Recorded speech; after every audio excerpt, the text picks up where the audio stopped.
Podcast La Pata, un podcast para patalovers digitales. Bienvenidos patalovers a otro episodio del podcast La Pata, un podcast para patalovers digitales, como siempre con nuestros amigos de El Educador. Hoy está con nosotros Gonzalo. Fran no puede estar en este episodio, pero bueno, siempre está por allí y al final son un solo equipo, ¿verdad, Gonza?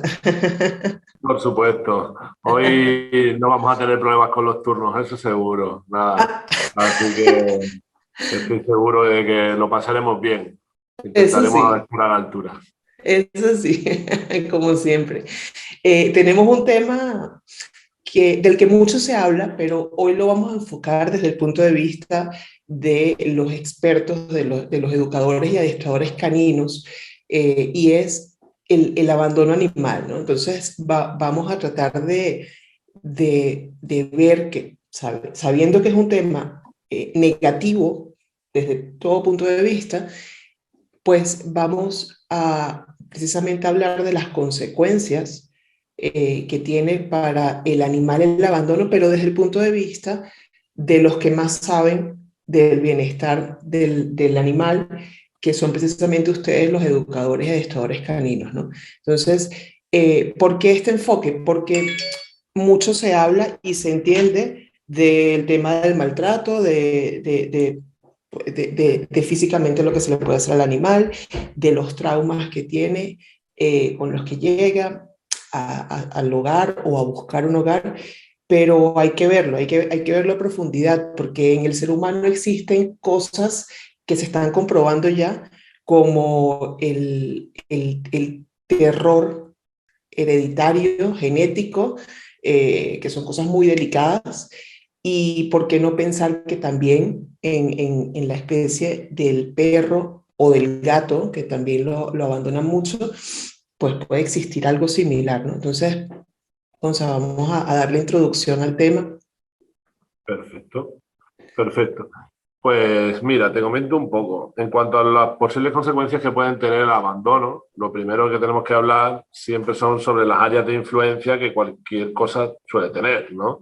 Entonces, cualquier evento pues puede tener consecuencias en diferentes áreas, ¿no? Normalmente se está buscando siempre esa parte del trauma, esa parte emocional, ese es como el foco donde se hace, ¿no? Pero realmente, eh, a nivel integral, un perro tiene como diferentes áreas de desarrollo, ¿no? El desarrollo conductual, el desarrollo cognitivo, tiene el desarrollo físico, tiene también el desarrollo emocional, que es el que estábamos hablando, y uno también que para nosotros es más importante desde el punto de vista metodológico y desde el punto de vista que nos une, es el desarrollo dentro del área social, ¿no? La parte más social.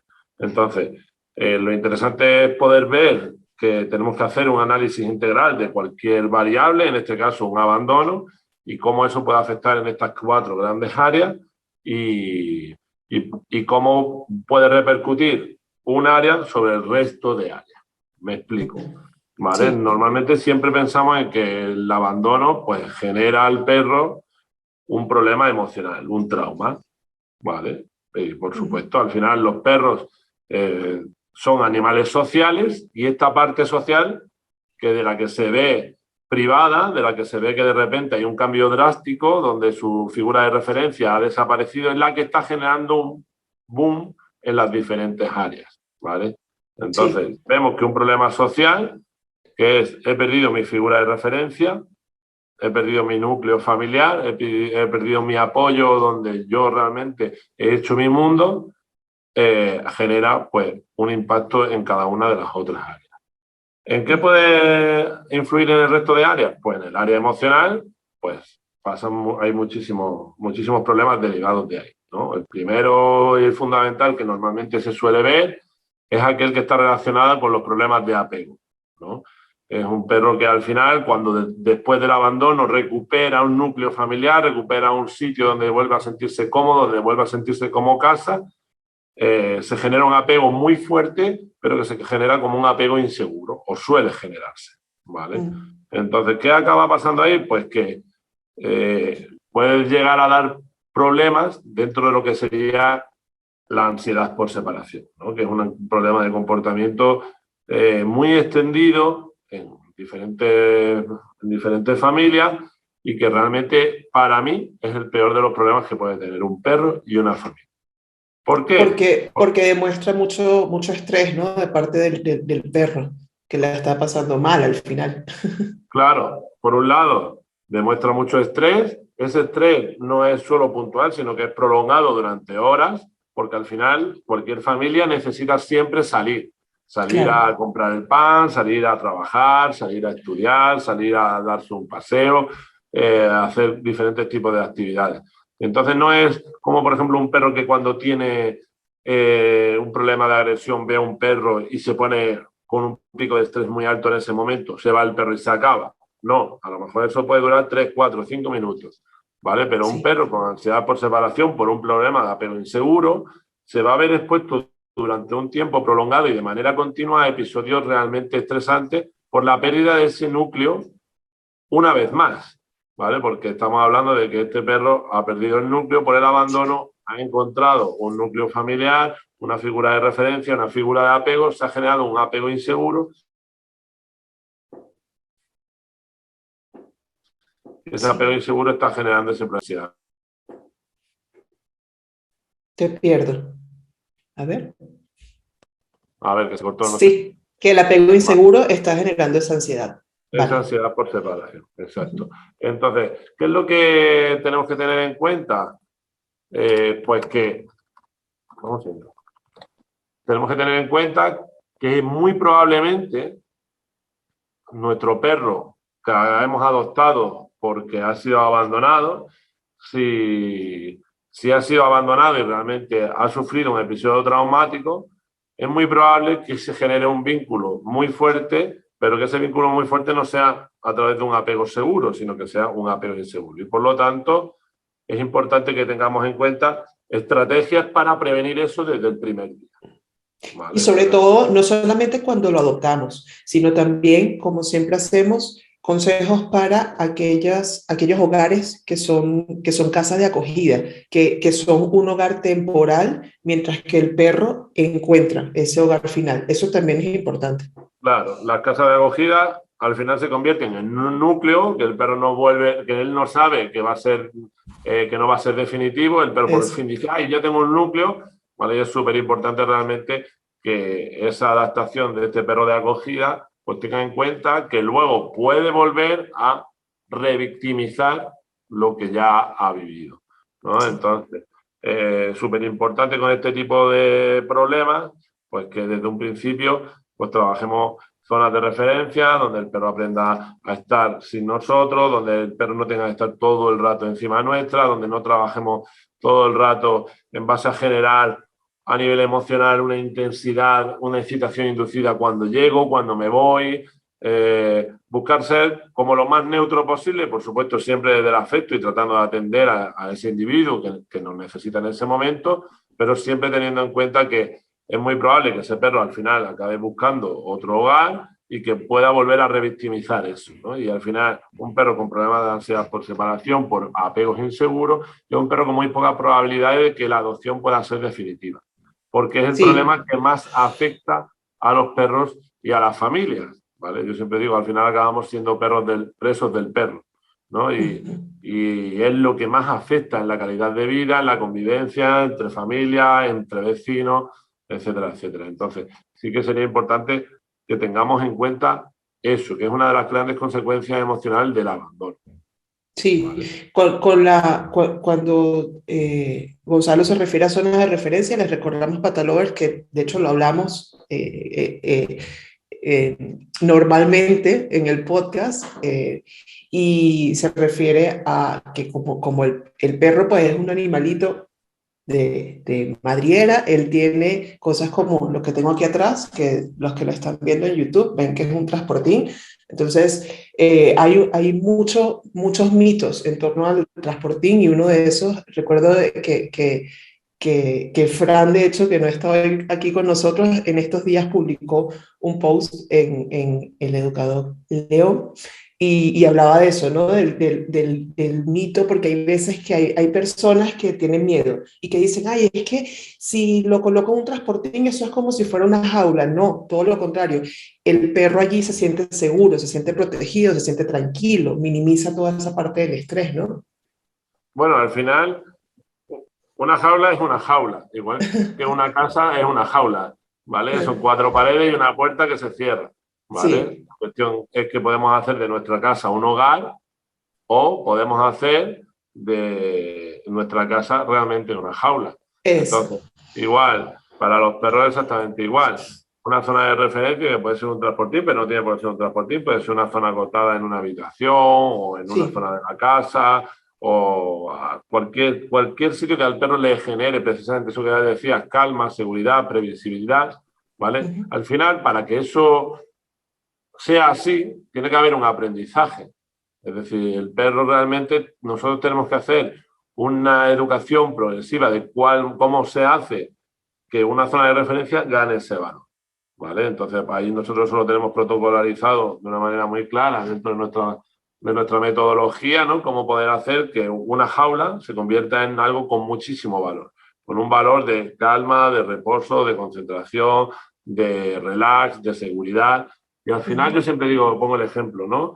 ¿A quién no le gustaría tener una autocaravana? A todo el mundo le gustaría tener una autocaravana, ¿no? Para poder decidir ir a ver a cualquier amigo y saber que tú tienes tu zona de referencia, que no vas a tener que estar invadiendo la zona de nadie, el Sí. tiempo de nadie, y que a la mínima que veáis, tú vas a poder volver a tu habitación, tener tu zona, tener tu zona de descanso y en cualquier momento. No te preocupes, que voy a verte, pero no prepares nada para mí, porque yo lo llevo, ¿no? Y al final, trabajar bien la zona de referencia para un perro que ha sido abandonado, en este caso, significa, vamos a darle una autocaravana a este perro por si va a tocar seguir viajando, cuando llegue a Ujú. diferentes casas, él ya tenga su autocaravana, su zona de referencia, su sitio seguro, algo que le ayude realmente a sentirse cómodo, que tenga previsibilidad y se sienta seguro. Sí, como ejemplos que has puesto en otros episodios de no solamente la autocaravana, sino también a quien no le gustaría viajar con su propia almohada o bueno, incluso me voy más allá con su propio colchón, ¿no? Es un poquito ese el efecto. Nosotros como recientemente adoptamos a Chip, vivimos el ejemplo en carne propia porque siendo un cachorro, que en ese momento tenía 3 meses, y la primera vez que lo llevamos al vete donde hicimos el contrato de adopción, que nos quedaba un poco retirado, entonces pedimos un coche de estos de Uber Pets y lo llevamos con el transportín y él tenía apenas un día con el transportín en casa, o sea, un solo día con el transportín en su camita adentro y ya él en casa fue inmediato, o sea, fue como que él llegó y le encantó su transportín. Pero teníamos un poquito de miedo porque decíamos, cuando lo montemos en el coche, que él nunca en su vida, en su temprana edad, se ha montado en un coche, pues a ver qué va a hacer. Y no, lo llevamos en el transportín y lo montamos en el coche y el conductor, tanto de ida como de regreso, estaba impresionado porque él al principio sí, la primera apenas cerró la puerta, que estaba conmigo al lado como, pero de resto, ahí mismo se quedó tranquilo, se acostó y él iba feliz porque iba en su zona de referencia, ¿no? En su espacio de seguridad.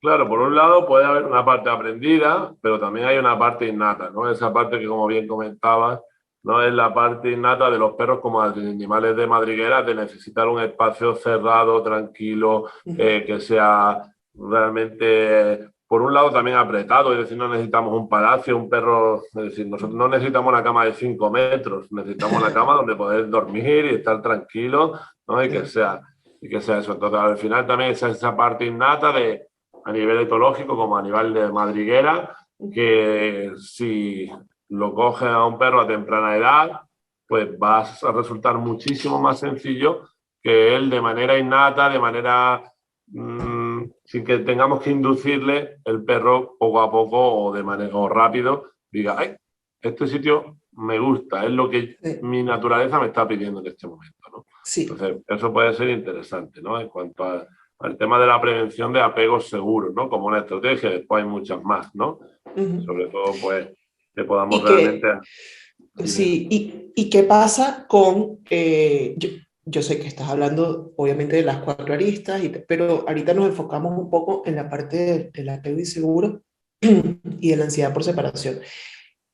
Otros casos que seguramente lo vas a mencionar, muy frecuentes, que son consecuencia del abandono, es la agresividad. Muchas veces nos ha llegado casos, y seguramente ustedes en el educador les ha llegado casos en la escuela de familias que dicen, oye, no sé qué le pasa porque puede que sea agresivo con personas, pero lo más frecuente es que tengan miedo y sean agresivos con otros animales, ¿no? Que es típico cuando los llevan, los sacan, los llevan al parque la primera vez o los llevan a dar un paseo y ya empieza a ver animales y ves que suelen ser agresivos, ¿no? Entonces, allí, ¿qué ocurre? ¿Cómo podemos trabajar esto? Sin duda sabiendo que es una consecuencia, ¿no? Del abandono. Vale. A ver, la agresión es un comportamiento. Ser agresivos, es decir, no existe, no hay seres agresivos. La agresividad es una condición de todos los seres vivos. Es decir, Claro, hay que tener cuidado con ciertas cosas porque tendemos a poner una etiqueta donde realmente se hacemos al perro como hacemos un zoom, ¿no? Le estamos poniendo una lo etiqueta catalogamos, sí. exacto, como catalogado dentro de algo y al final eso, lo que estamos diciendo no es que el perro es agresivo, no, la agresividad es un componente de todos los seres vivos, ¿vale? La agresividad es una herramienta útil para la supervivencia y todos lo tenemos de alguna forma en nuestro interior, si no lo tuviéramos seguramente sería nuestra supervivencia bastante precaria porque hay situaciones donde realmente vamos a encontrar pues tener que tratar de usar ciertas herramientas, ¿no? Como puede ser la agresión, ¿vale? Claro, entonces Entonces, se comporta de forma agresiva, es la forma sí, correcta de decirlo. exacto, eso sería correcto así de esa manera de expresarlo, ¿no? Tiene un comportamiento de agresión, se comporta de manera agresiva en un contexto determinado. Y ahora lo que tenemos que entender es, vale, nos vamos ahí, se hace un zoom sobre el área conductual, ¿no? Hay un comportamiento de agresividad, un comportamiento de agresión, ¿vale? Y tenemos otra vez que volver, vale, pero ¿esto de dónde viene? El comportamiento de agresión, ¿vale? En este caso, viene del área emocional, ¿vale? Al final, ¿por qué un perro con abandono puede tener más papeleta o tiene más probabilidad de que realmente salgan o surjan esos comportamientos agresivos? Pues esos comportamientos agresivos surgen precisamente de la inseguridad, ¿vale? Volviendo otra vez al área emocional. El área social hace un impacto sobre el área emocional y el área emocional hace un impacto sobre el área conductual, que es lo que quiero que entendamos así, de una manera más analítica, ¿no? Para que lo podamos entender. Sí. Entonces, ¿por qué estos perros suelen comportarse de manera agresiva o se pueden ver esos comportamientos agresivos en ciertos contextos? Por la inseguridad. Han perdido su figura de referencia, estoy inseguro, cuando estoy inseguro, al final tengo tres tipos de comportamientos innatos. La huida, el ataque o la defensa y hacerse el muerto, la indefensión, ¿vale? ¿Qué es lo que pasa? Pues que a estos perros que han sido abandonados, se sienten inseguros, la coge una familia y esa familia está insegura también, le pone una correa para que el perro no se escape porque no saben lo que pasa y entonces esa correa se está yendo en nuestra contra. Es decir, lo que está haciendo es limitar las opciones de aparición de ciertos comportamientos cuando hay un caso de inseguridad. Por ejemplo, si el perro está inseguro y no tiene estrategias y va atado, hemos dicho que la primera respuesta del miedo, de la inseguridad, es la huida. Al ir atado no tengo la respuesta de huida, no puedo hacerla. Estoy bloqueado en ese comportamiento, esa acción. Por lo tanto, el siguiente paso es tratar esa respuesta defensiva con ese comportamiento de agresión, ¿no? Que se suele dar o de reactividad. Entonces encontramos perros que han sido abandonados, se sienten inseguros, los nuevos dueños se sienten inseguros, les ponen una correa y entonces están limitando la opción de coger distancia cuando lo necesitan. Y entonces empiezan a verse perros que empiezan a tener problemas de reactividad o comportamientos agresivos de una manera muy automática. Entonces, aquí hago una reflexión a decir, vale, nuestro perro ha sido abandonado, lo acabamos de adoptar, me siento inseguro. ¿Por qué no utilizo en vez de una correa pequeña, una correa más larga, donde mi perro en ciertos contextos pueda decidir ganar distancia para que no surjan esos comportamientos agresivos que se suelen dar? Eso Sí, podría esas ser. correas de aprendizaje que venden que son de 8 o 10 metros, que tú puedes como, ¿no? ¿A esas te refieres? Las que Que no pueden sean alargarse flexi, que no muchísimo. sean flexibles, Sí, es no, decir, no flexi, sino una las que correa son. larga, Sí, fija. sí, sí. Perfecto, eso podría ser un buen tip, ¿no? Un buen consejo precisamente para este tipo de perros. Es decir, lo primero, si yo tuviera un perro que ha sido abandonado, que he tenido más de uno, ¿vale?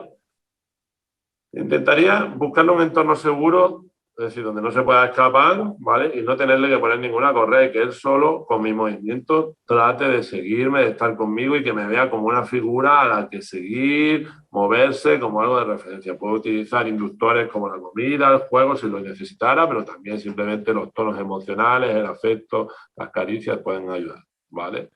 Eso sería lo primero.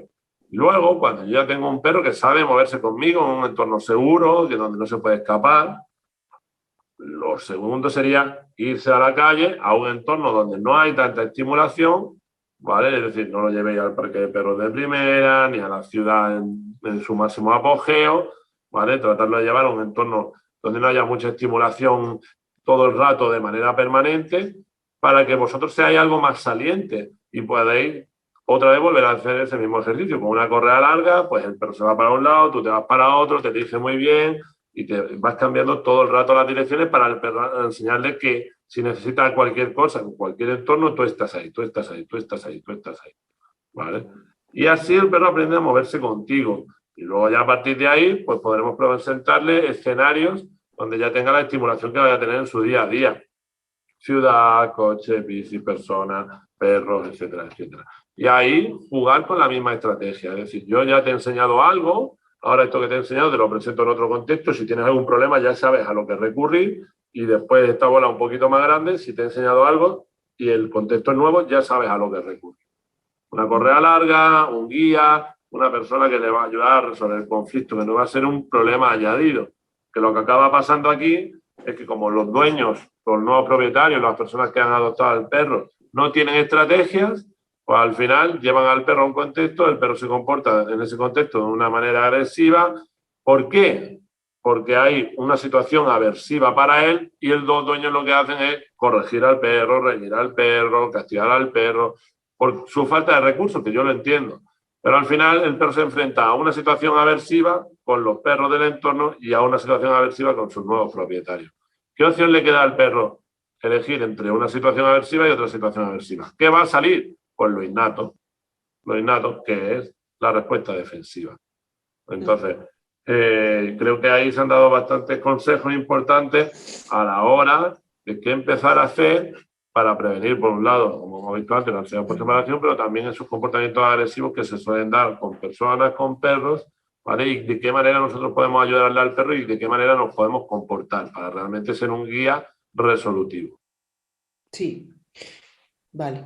Sí, está súper, súper entendido ese punto. Además, muy bien cómo lo explicas de, claro, si el perro se consigue con comportamiento agresivo por un lado y comportamiento agresivo por el lado también de sus referentes, que son sus humanos, entonces, pues, evidentemente va a reaccionar a la defensiva siempre, ¿no? Creo que aquí lo más importante de todo siempre es algo que recordamos a cada instante, que es la energía, la tranquilidad, todo eso tiene que venir de nosotros mismos, ¿no? Porque el perro al final es como una esponja. Él está allí siempre observándonos, siempre sintiendo todo. Entonces, si nosotros mismos estamos nerviosos, pues le vamos a transmitir todo eso y, y ellos no entienden de reñir, o sea, ellos no entienden cuando uno les dice, no, que eso no, y les sube la voz, ellos se quedan como, bueno, eso es parte como de la comunicación de uno, ¿no? Hombre, ellos van a entender que hay una situación problemática que deben hacer frenar de alguna manera, pero es muy poco probable que el perro realmente entienda el motivo de, Exacto, ¿vale? sí, sí, sí. Entonces, Normalmente tendemos a pensar que todo lo que viene después de un comportamiento tiene una relación con él, pero no es cierto. Si yo ahora te digo, oye, Gaby, toma 50 euros, y tú vas a decir, ay, muy bien, qué bonito, qué amable, Gonzalo, ¿no? Pero no tienes ni idea de por qué te he dado los 50 euros, o realmente tú sabes por qué te he dado los 50 euros. No, claro, es así. ¿Vale? Y si ahora yo te digo, Gaby, y te doy una colleja, ¿vale? Un golpe, lo que vas a pensar es, uy, este tío es tonto. ¿Qué le pasa? ¿Por qué hace esto? No va a, es muy difícil que tú entiendas. Ah, pues resulta que es por este movimiento de cabeza que estabas haciendo y ese movimiento de cabeza lo estás haciendo de manera involuntaria. No estás pensando, voy a hacer este movimiento de cabeza a ver si Gonzalo me da 50 euros. Voy a dejar de hacerlo a ver si Gonzalo no me da una colleja. ¿Vale? Y es donde entra, más que lo que viene antes o de viene después, donde entra la comunicación, ¿no? Donde yo te trato de hacer consciente de lo que espero de ti, ¿no? Entonces yo te puedo decir, claro, nosotros hablamos el mismo idioma y es más fácil. Pues una cosa que me gusta mucho de ti es que muevas la cabeza. Entonces, poco a poco, seguramente, si eso es funcional para ti, lo harás más. Pues con los perros tenemos que tratar de hacer algo igual, ¿no? Y ahí es donde nosotros generamos todo lo que es un sistema de comunicación bidireccional, que es el sistema de marcadores de comportamiento que nosotros tenemos, donde le decimos al perro, eso es lo que espero de ti, eso que estás haciendo, lo estás haciendo muy bien, sigue haciéndolo, esto tiene un inicio, un desarrollo y un cierre, este comportamiento que estás manteniendo ahora ha llegado a su fin, esto que estás haciendo es genial, pero esto es brutal, es decir, hay una diferencia a nivel cualitativo. Entonces, hay muchísima información que tenemos que dotar de significado para poderla implementar, porque los perros no hablan el mismo idioma que nosotros. Pueden aprender el significado de nuestras palabras y pueden aprender el significado de conceptos comunicativos que queremos enseñarles, ¿no? Y esa es la gran parte, ¿no? Que nosotros siempre trabajamos a nivel metodológico con todos nuestros clientes, con la gente que hace nuestros cursos, ¿no? Lo primero es crear ese sistema de comunicación, porque si tú y yo no nos conocemos, no nos entendemos, pues seguramente vayan a surgir problemas en la convivencia. Entonces, lo primero es que podamos comunicarnos para poder, por un lado, entender qué es lo que necesitas y poderlo atender, y por otro lado, que yo pueda expresar lo que espero de ti. Sí, sí, y ese sistema de comunicación siempre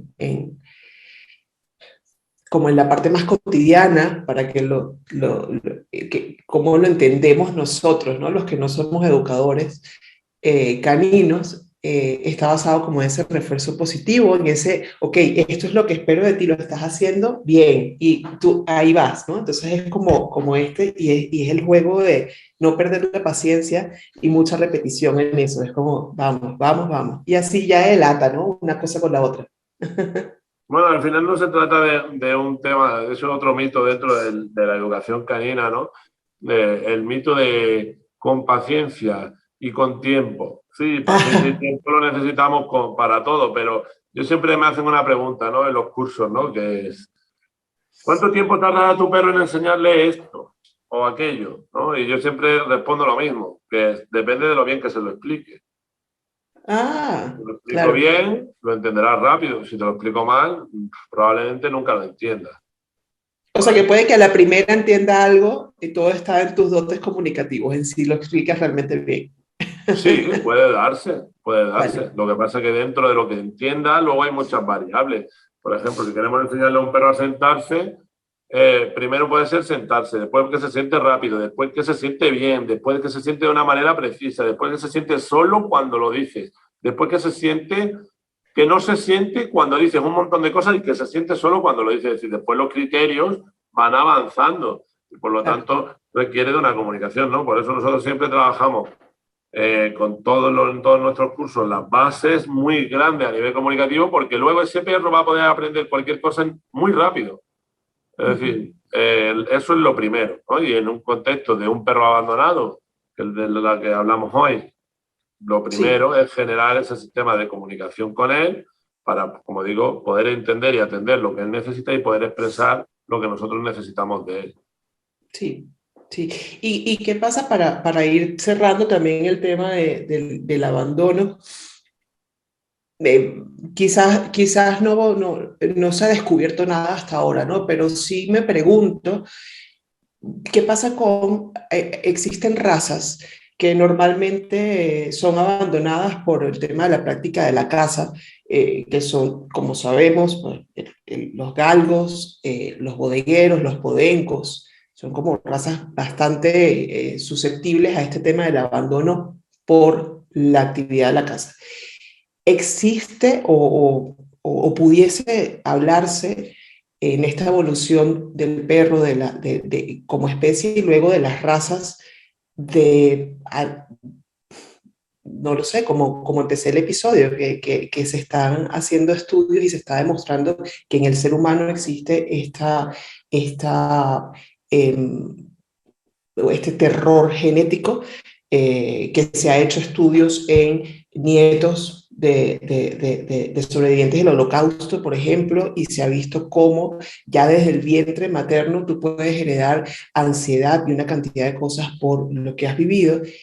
¿Se puede hablar o se pudiese hablar de algo así en la parte evolutiva del perro, de estas razas? Porque ya estamos hablando de muchos años, ¿no? Que igual tienen que pasar para eso, pero bueno, año tras año, la cantidad de perros de esas razas que son abandonadas, pues es avasallante. Bueno, aquí seguramente sí que hubiera estado interesante que estuviera Fran, Fran, que es de sí. de todas estas cosas y seguramente hubiera podido dar una respuesta más completa. Pero bueno, voy a tratar de hacerlo lo mejor posible, ¿vale? A ver, cuando tú tienes un episodio estresante como un abandono, lo que se está produciendo a nivel emocional son un montón de cosas, pero a nivel orgánico, a nivel químico, en el organismo se están produciendo un montón de reacciones químicas. Cuando tú tienes un pico de estrés muy fuerte, entre otras cosas, lo que se ocurre es que hay un pico de cortisol muy alto. El cortisol es la hormona del estrés, ¿vale? Y eso lo que es, como siempre decimos, es como el superglue de las emociones, ¿vale? El superpegamento de las emociones.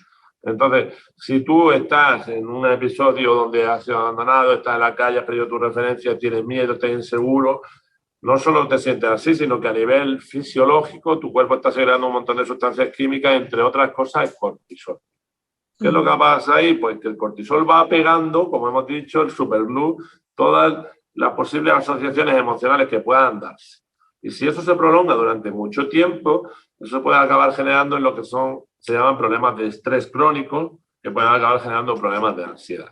La ansiedad es una enfermedad fisiológica, ¿vale? Es decir, lo que tú pasa cuando hay un problema de ansiedad es que tu organismo está dando una respuesta química, orgánica, ¿vale? No solo tú lo sientes porque tu cuerpo lo está padeciendo y tú a nivel Sí. emocional luego y a nivel consciente lo sientes.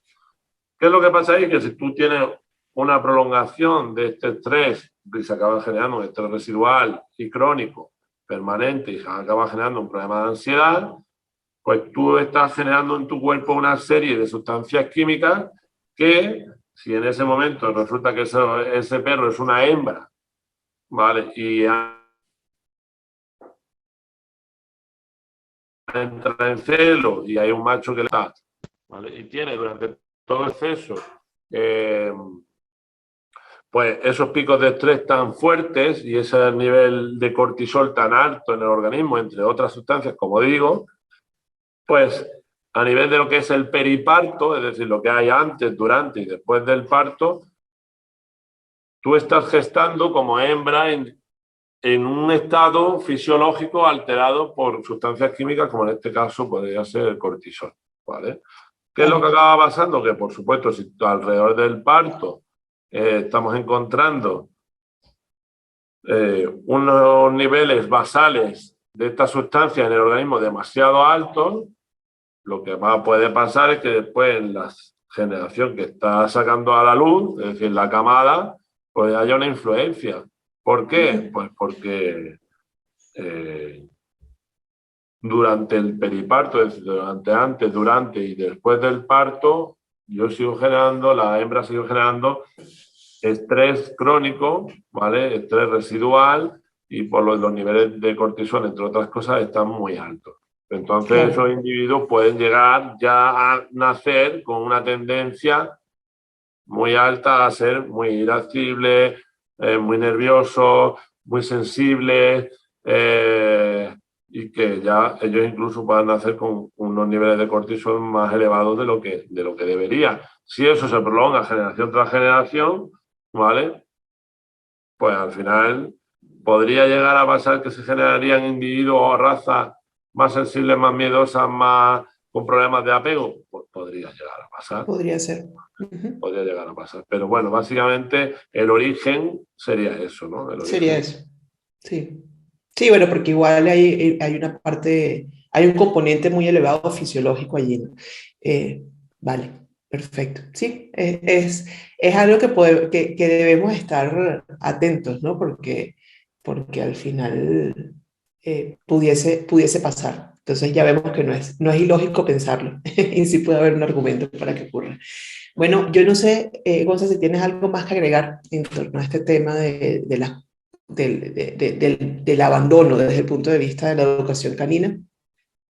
Pues, como digo, el abandono al final no deja de ser una desvinculación de un individuo de su grupo social, y ese área social está influyendo directamente sobre el área emocional, que puede dar problemas de miedo, de alerta, de inseguridad, de estrés crónico, de ansiedad por separación, de agresión, y todo eso se vería reflejado a nivel conductual y que también puede dar lugar a problemas fisiológicos, pues, y físicos, como me han abandonado, hay atropellos, hay accidentes, hay perros que le han abandonado o le han dejado atado durante muchísimo tiempo, han perdido muchísima masa muscular, ¿vale? Entonces, al final, lo que volvemos a ver aquí es que, de nuevo, este área social es la más importante, la que influye sobre el resto y influye directamente sobre muchos aspectos, ya sean dentro del área social, emocional, físico, ¿vale? O incluso dentro de lo que sería a nivel cognitivo-conductual, ¿vale? Entonces, yo espero que esta reflexión nos ayude a entender las posibles consecuencias que puede tener el abandono y nos ayude a prevenir ciertos comportamientos o ciertos problemas a nivel de diferentes áreas que pueden tener nuestros perros si han sido abandonados, y que espero que les sirva a la gente para poder realmente llevar a cabo estrategias que les ayuden tanto a ellos como a sus perros si finalmente se deciden adoptar un perro abandonado. Sí, de hecho, importante hoy que está saliendo este episodio, porque en este mes, justamente de mayo, que eso es como un cierre de este capítulo, de este episodio, el 28 de mayo se celebra el Día del Perro Sin Raza, y creo que es algo que está muy relacionado, ¿no? El tema del mestizo con todo este tema del abandono y el descontrol en el cuidado de los perros. Entonces, pues, es un buen mes para reflexionar, y para tratar de cuidarlos a todos, sean de raza, sean mestizos, eso no importa, pues tiene que existir todo, ¿no? Muchas gracias, Gonza, muchas gracias pues a nuestros amigos siempre del educador. Fran por ahí ya regresará, que también sabemos que está con nosotros, y gracias a ustedes, Pata Lovers, por un episodio más. Chao. Chao, un placer. Podcast La Pata, un podcast para patalovers digitales.